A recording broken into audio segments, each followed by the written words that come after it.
اب میرے سرکار صلی اللہ تعالیٰ علیہ وسلم اس سے آگے بڑھے، جبریل بھی ٹھہر گئے، براق بھی ٹھہر گیا، سرکار صلی اللہ تعالیٰ علیہ وسلم ارشاد فرماتے ہیں اب میرے لیے رف رف کی سواری پیش کی گئی۔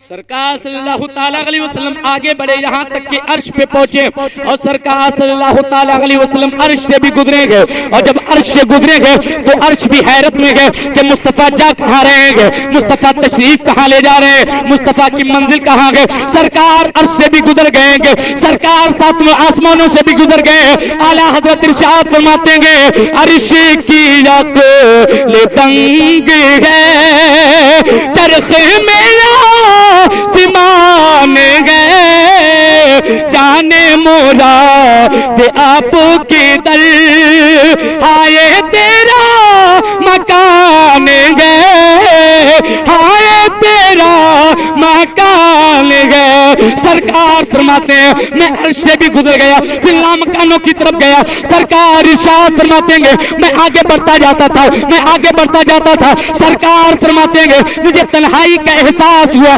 سرکار فرماتے ہیں میں نے دیکھا کہ ایک قطرہ میری طرف ٹپک رہا ہے۔ سرکار فرماتے ہیں اس قطرے کو میں نے اپنے منہ میں لیا۔ سرکار فرماتے ہیں ایسا ذائقہ میں نے اس سے پہلے کبھی نہیں چکھا۔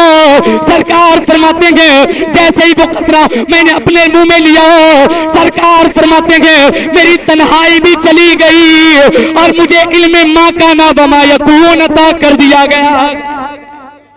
میرے سرکار ارشاد فرماتے ہیں میں اور آگے بڑھا اور آگے بڑھا۔ سرکار فرماتے ہیں پھر میرے سامنے 70,000 پردے ظاہر کیے گئے۔ ان پردوں کا یہ عالم ہے، ایک پردے سے دوسرے پردے کی لمبائی جو ہے وہ 70,000 سال کا راستہ ہے، ایک پردے سے دوسرے پردے کی موٹائی جو ہے وہ 70,000 سال کا راستہ ہے۔ سرکار فرماتے ہیں میں بڑھتا جاتا تھا، پردہ اٹھتا جاتا تھا، میں بڑھتا جاتا تھا، پردہ اٹھتا جاتا تھا۔ ادھر پروردگار کی ندا رہی گئے اے محبوب اور قریب ہو جاؤ، اے محبوب اور قریب ہو جاؤ، اے محبوب اور قریب ہو جاؤ۔ سرکار فرماتے ہیں میں پردے پہ پہنچتا تھا، پردہ اٹھتا چلا جاتا تھا، پردہ اٹھتا چلا جاتا تھا، پردہ اٹھتا چلا جاتا تھا، یہاں تک کہ میں پروردگار کے حضور حاضر ہو گیا۔ اعلیٰ حضرت فرماتے ہیں حجاب اٹھنے میں لاکھوں پردے، ہر ایک پردے میں لاکھوں جلوے، عجب گھڑی تھی کہ وصل و فرقان جنم کے بچھڑے گلے ملے تھے، عجب گھڑی تھی کہ وصل و فرقان جنم کے بچھڑے گلے ملے تھے۔ سرکار فرماتے ہیں میں پروردگار کے قریب ہوتا چلا گیا، قریب ہوتا چلا گیا، رب کی صدا آتی رہی اے میرے حبیب اور قریب ہو جاؤ، اور قریب ہو جاؤ، اور قریب ہو جاؤ۔ سرکار فرماتے ہیں فَكَانَ قَابَ قَوْسَيْنِ أَوْ أَدْنَىٰ، تو 2 قوسوں کا فاصلہ رہ گیا یا اس سے بھی کم فاصلہ رہ گیا۔ فَأَوْحَىٰ إِلَىٰ عَبْدِهِ مَا أَوْحَىٰ، تو جب محبوب پروردگار کی بارگاہ میں حاضر ہو گئے تو رب کریم نے اپنے محبوب کی طرف وحی فرمائی ہے، جو وحی فرمائی ہے، جو رب کریم نے اپنے مصطفیٰ سے فرمایا ہے وہ پروردگار نے کسی سے بیان ہی نہیں فرمایا۔ رب کریم نے اپنے محبوب صلی اللہ تعالیٰ علیہ وسلم سے جو راز و نیاز فرمائی وہ سرکار نے کسی سے ذکر ہی نہیں فرمائی۔ جب سرکار صلی اللہ تعالیٰ علیہ وسلم پروردگار کی بارگاہ میں حاضر ہوئے، سرکار فرماتے ہیں رأیت عز وجل فی احسن صورتی، میں نے اپنے پروردگار کو حسن صورت میں دیکھا۔ سرکار فرماتے ہیں میں نے پروردگار کی بارگاہ میں عرض کیا، رب کریم نے ارشاد فرمایا اے محبوب کیا لے کر کے آؤ؟ میں نے عرض کیا التحیات للہ والصلوات، اے پروردگار جتنی بھی مالی بدنی عبادتیں سب تیری بارگاہ میں حاضر ہیں۔ پروردگار ارشاد فرماتا ہے السلام علیکہ ایھا النبی، اے نبی آپ پہ سلام ہو۔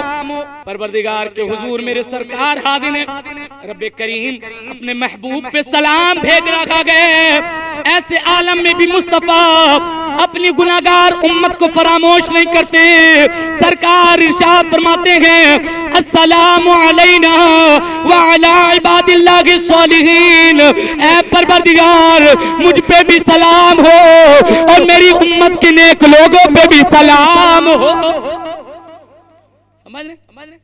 امت کو چاہیے کہ مصطفیٰ کی بارگاہ میں سلام پڑھے, کیونکہ مصطفیٰ معراج کی رات بھی اپنی امت کو نہیں بھولے. اس کے بعد فرشتوں نے کہا اشہد ان لا الہ الا اللہ واشہد ان محمدا عبدہ ورسولہ. وہی التحیات ہے جو معراج کی باتیں ہیں جس کو ہم نماز میں پڑھتے ہیں. اس کے بعد سرکار صلی اللہ تعالیٰ علیہ وسلم ارشاد فرماتے ہیں پروردگار نے مجھ سے پوچھا اے میرے محبوب بتاؤ تو صحیح ملائے اعلیٰ کے فرشتے کس چیز کے بارے میں بحث کر رہے ہیں, کس چیز کے بارے میں گفتگو کر رہے ہیں. سرکار ارشاد فرماتے ہیں میں نے پروردگار کی بارگاہ میں عرض کیا اے رب کریم تو خوب جانتا ہے.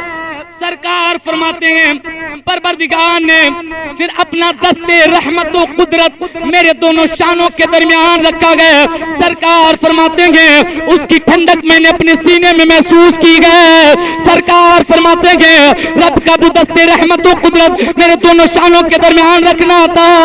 سرکار فرماتے ہیں فَعَلِمْتُ مَا فِي السَّمَاوَاتِ وَمَا فِي الْأَرْضِ. پروردگار کا دست رحمت رکھنا تھا کہ جو کچھ آسمانوں میں ہے جو کچھ زمینوں میں ہے سب کا سب میں نے جان لیا ہے. اور دوسری روایت میں ہے سرکار فرماتے ہیں فَتَجَلَّ لِي كُلُّ شَيْءٍ وَعَرَفْتُ. تو ہر چیز میرے لیے روشن ہو گئی ہے اور ہر چیز کو میں نے جان لیا ہے. اعلیٰ حضرت فرماتے ہیں اور کوئی غیب کیا تم سے نیغا ہو بھلا جب نہ خدا ہی چھپا.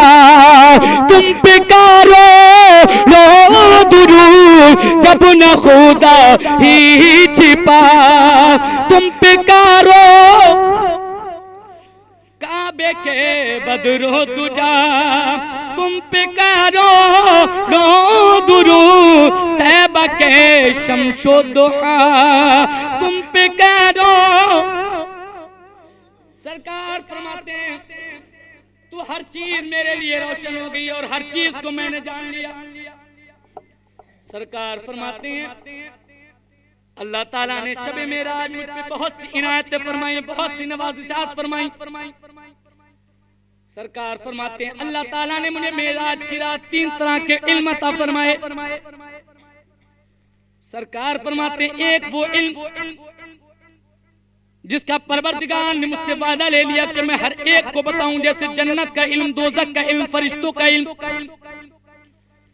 سرکار فرماتے ہیں ایک ایسا علم جس کا پروردگار نے مجھے اختیار دیا ہے کہ میں جسے چاہوں بتاؤں, جسے چاہوں نہ بتاؤں, اور جب چاہوں بتاؤں, جب چاہوں نہ بتاؤں. سمجھیں آج کل کے لوگ بدبخت کہتے ہیں کہ حضور نے یہ نہیں بتایا, وہ نہیں بتایا, اس کی خبر نہیں تھی, اس کی خبر نہیں تھی. اللہ تعالیٰ نے مصطفیٰ کو اختیار دیا تھا کہ وہ جب چاہیں بتائیں, جب چاہیں نہ بتائیں, اور جو چاہیں بتائیں, جو چاہیں نہ بتائیں. سمجھ رہے؟ سرکار فرماتے ہیں اور اللہ تعالیٰ نے مجھے ایک علم ایسا عطا فرمایا جو علم میرے سوا کوئی برداشت کرنے کی طاقت ہی نہیں رکھتا ہے. جو علم پروردگار نے خاص مصطفیٰ کے لیے عطا فرمایا. سرکار فرماتے ہیں ان اللہ تعالی رفع لی الدنیا وانا انظر الی والى ما هو کائن فیها الى یوم القیامہ کانما انظر الى کفی هذا. میرے سرکار ارشاد فرماتے ہیں اللہ تعالیٰ نے ساری کائنات کو میرے لیے سمیٹ دیا گیا تو میں ساری کائنات کو اس میں جو کچھ ہو چکا ہے اور جو کچھ ہو رہا ہے اور جو کچھ قیامت تک ہونے والا ہے اسے ایسے دیکھ رہا ہوں جیسے کہ میں اپنے ہاتھ کی ہتھیلی کو دیکھا کرتا ہوں. تو ہم کیوں نہ کہیں جو ہو چکا ہے, جو ہوگا حضور جانتے ہیں تیری عطا سے خدایا. حضور جانتے ہیں تیری عطا سے خدایا حضور جانتے ہیں. یہ میرے سرکار کا علم ہے، پروردگار کائنات کا علم میرے سرکار کو عطا فرمایا. علم ما کان و ما یکون سرکار کو عطا فرمایا. اسی رات پروردگار نے اپنے محبوب کو نماز فرض فرمائی، اپنے محبوب کو نماز کا تحفہ عطا فرمایا. سرکار جب گئے تو بیت المقدس میں آپ نے انبیاء کو نماز پڑھائی اور بیت المعمور پر فرشتوں کے امام بنے. پروردگار نے ارشاد فرمایا اے محبوب میں آپ کی امت کے لیے 50 نمازوں کا تحفہ عطا فرماتا ہوں. اب تیزی کے ساتھ سنو میرے سرکار 50 نمازیں لے کر کے واپس لوٹے، آئے چھٹے آسمان پہ حضرت موسیٰ مل گئے. حضرت موسیٰ کہتے ہیں اے محمد صلی اللہ تعالیٰ علیہ وسلم آپ کی امت جو ہے وہ 50 وقت کی نماز ادا نہیں کر سکے گی، آپ چلے جائیں کم کرا کے. سرکار جاتے ہیں، پروردگار 10 کم کر دیتا ہے، ایک روایت میں 5 کم کر دیتا ہے. سرکار پھر جاتے ہیں، پھر واپس آتے ہیں، پھر ملاقات ہوتی ہے حضرت موسیٰ سے. حضرت موسیٰ کہتے ہیں کہ آپ کی امت اتنی نہیں پڑھ سکے گی، جاؤ کم کرا کے آؤ. میرے سرکار پھر جاتے ہیں، پھر پروردگار 10 کم کر دیتا ہے. پھر حضرت موسیٰ ملتے ہیں، پھر یہی کہتے ہیں آپ کی امت پڑھ نہ سکے گی، جاؤ اور کم کرا کے آؤ، اور کم کرا کے آؤ، اور کم کرا کے آؤ. میرے سرکار آتے رہتے ہیں، جاتے رہتے ہیں، یہاں تک کہ پروردگار نمازیں 5 کر دیتا ہے. پھر حضرت موسیٰ سے ملاقات ہوتی ہے، پھر حضرت موسیٰ یہ کہتے ہیں جاؤ کم کرا کے آؤ، آپ کی امت 5 وقت کی نماز نہیں پڑھ سکے گی. میرے سرکار ارشاد فرماتے ہیں اے موسیٰ اب مجھے پروردگار کے حضور جاتے ہوئے حیات دی ہے. رب کریم ارشاد فرماتا ہے اے میرے محبوب آپ غم نہ کریں، میں نے نمازیں تو ضرور کم کی ہیں لیکن ثواب نہیں کم کیا ہے. آپ کی امت 5 وقت کی نماز پڑھے گی، میں اسے 50 وقت پڑھنے کا ثواب عطا فرماؤں. سمجھ رہے ہیں؟ 50 وقت پڑھنے کا ثواب عطا فرماؤں گا. تیزی کے ساتھ سنیں سرکار صلی اللہ تعالیٰ علیہ وسلم بار بار جا رہے تھے، بار بار آ رہے تھے. چاہتا تو پروردگار ایک ہی بار میں 45 کم کر دیتا، ایک ہی بار میں 45 کم کر دیتا، لیکن 5 10 کر کے کم اس لیے کی کہ میرے سرکار بار بار جائیں، پروردگار کا دیدار کر کے آئے اور موسیٰ میرے مصطفیٰ کی آنکھوں کا دیدار کریں. ما زاغ البصر وما طغى کی زیارت کریں. وہ موسیٰ جو رب کے دیدار کی ایک جھلک کی تاب نہ لا سکیں گے، اور جہاں میرے سرکار ہیں جو بار بار جاتے ہیں، بار بار آتے ہیں، اور پروردگار بار بار اپنے دیدار کا شرف میرے سرکار کو عطا فرماتا ہے.